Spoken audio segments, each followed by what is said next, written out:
Dia menatapnya untuk terakhir kalinya, tanpa memohon, tanpa menangis. Hanya 3 kata keluar dari bibirnya, dan vonis mati pun dijatuhkan. Seorang putri muda, sebuah ciuman terlarang, dan seorang raja yang rela mengorbankan darah dagingnya sendiri. Demi kehormatan, apa yang sebenarnya terjadi di balik gerbang emas istana kerajaan Arab Saudi? Mengapa seorang wanita berusia 18 tahun harus dieksekusi di depan umum, hanya karena ia mencintai?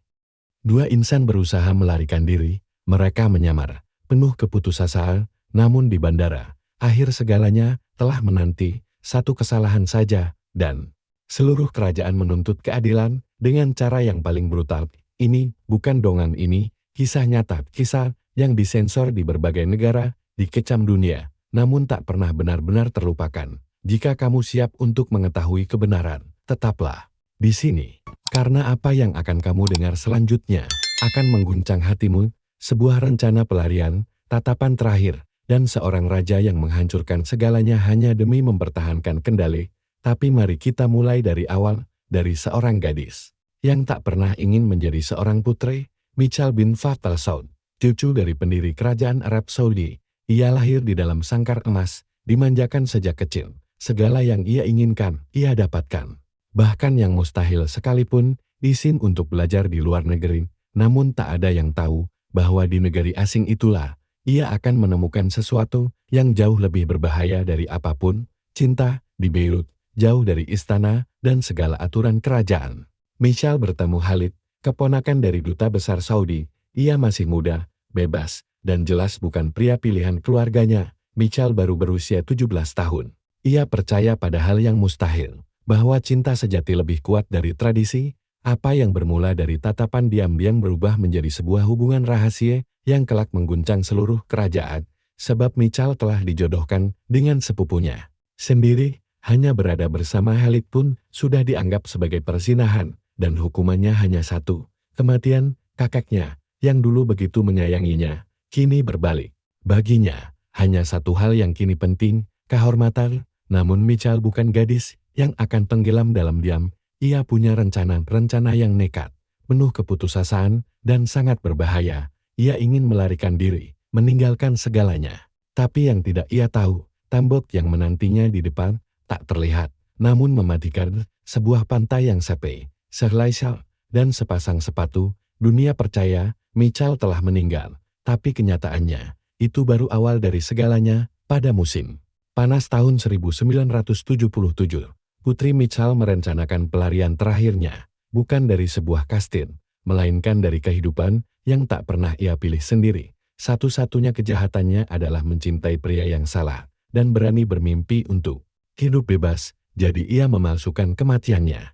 Ia tinggalkan pakaiannya di tepi tebing, seolah-olah seorang gadis muda telah melemparkan dirinya ke laut karena putus asa. Namun laut tetap diam, hari demi hari berlalu, tak ada jasad, tak ada jejak. Hanya kecurigaan yang terus tumbuh. Selama 4 hari, Michal bersembunyi, berharap semuanya akan berjalan baik, namun hatinya bukan terbuat dari batu.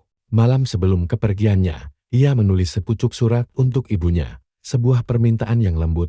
Jangan khawatir, aku masih hidup. Surat itu seharusnya diserahkan seminggu kemudian, tapi ketakutan adalah penasihat yang buruk. Sang pelayan tak sanggup lagi menahan, lalu menyerahkan surat itu lebih awal. Dan dari sanalah perburuan dimulai. Pada hari yang sama, ketika ia hendak melarikan diri menuju kebebasan, Michal memotong rambutnya, mengenakan pakaian laki-laki, dan bersama Khalid menyelinap menuju bandara. Tujuan mereka, keluar dari negeri ini, keluar dari sangkar emas. Namun kota Jeddah telah siaga, foto-foto, peringatan, perintah tersebar ke seluruh penjuru. Temukan mereka, dan bawa mereka kembali. Di gerbang keberangkatan, momen yang menghancurkan segalanya terjadi, tatapan curiga, dan paspor yang tak meyakinkan. Kerajaan pun bertindak, tanpa belas kasihan. Keduanya ditangkap, tuduhannya, persinahan, dan di dunia mereka, itu bukan sekadar pelanggaran moral, itu adalah vonis mati, persidangan yang adil. Lupakan saja, yang terjadi bukanlah pengadilan, melainkan ritual. Sebuah upacara pengorbanan demi kehormatan yang dianggap ternoda. 5 detik, 3 kalimat. Sebuah vonis kematian. Michal, sang putri, berdiri di hadapan hakim. Dunia seakan menahan napas, Dan apa yang ia katakan saat itu, menghancurkan dua kehidupan selamanya. Bagaimana semuanya bisa sampai sejauh ini? Setelah penangkapan, Mitchell dan Halleck tidak dibawa ke pengadilan netral. Tidak, mereka langsung diseret ke dalam istana kerajaan di Jeddah. Bukan keadilan yang mereka hadapi, melainkan sidang keluarga. Bukan kejujuran, melainkan keputusan yang sudah ditentukan. Tuduhannya tetap sama, persinahan.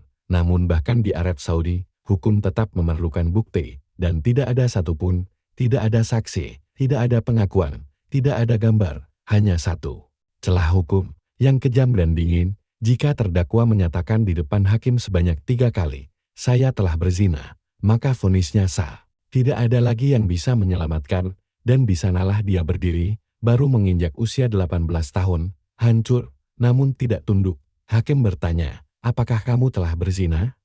Semua terdiam, keluarga menatapnya. Sang raja menghentikan sidang. Ia masih mencintainya. Ia memanggil Mitchell ke ruangan sebelah, memohon dengan lirih, "Jika kau mengatakannya untuk kedua atau ketiga kalinya, aku tak akan bisa menyelamatkanmu. Bahkan kakekmu pun tidak." Ia memohon, "Kembalilah, katakan saja, aku tak akan pernah menemui pemuda itu lagi, dan kau akan hidup." Namun Mitchell kembali ke ruang sidang dengan kepala terangkat, dan ia berkata, "Saya telah berzina, saya telah berzina, saya telah berzina." 5 detik, 3 kalimat, dan takdirnya telah ditentukan. Begitu pula nasib Halleck. Tak ada bukti, tak ada pembelaan, tak ada vonis sejati, hanya sistem yang menghancurkan seorang gadis muda karena ia mencintai orang yang salah. Mengapa ia mengatakannya? Karena bangga, penyesalan, atau pembangkangan? Atau karena ia lebih memilih mati daripada hidup seperti burung tanpa sayap? Kita tak akan pernah tahu, tapi satu hal yang pasti, ia dinyatakan bersalah, dan hukumannya adalah kematian. Itu terjadi di tengah hari, tanpa persidangan, tanpa penundaan, tanpa pengampunan.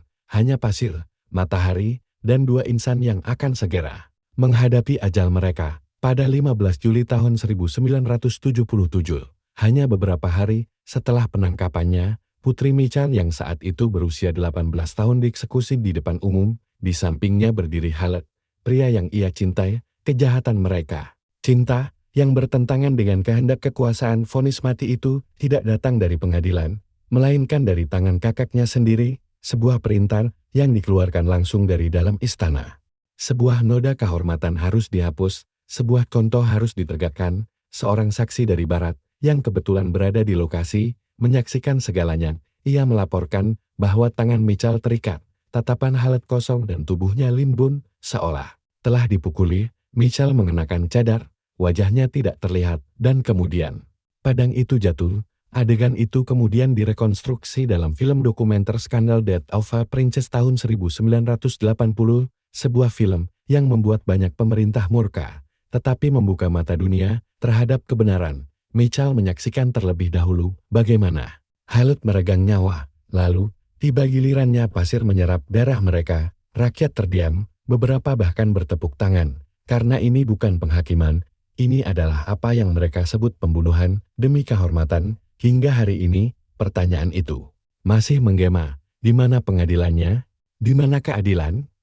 Jawabannya kejam. Tak pernah ada. Ia tidak pernah didengar dengan adil.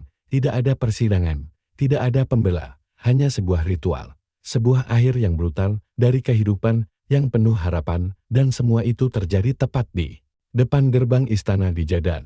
Bukan di alun-alun publik. Bukan dengan transparansi, tapi di balik bayang-bayang kekuasaan. Sebuah film yang awalnya tak diperuntukkan untuk publik luas, tetapi justru mengguncang dunia. Selama 6 bulan, media internasional bungkam, namun akhirnya, detail pertama mulai bocor.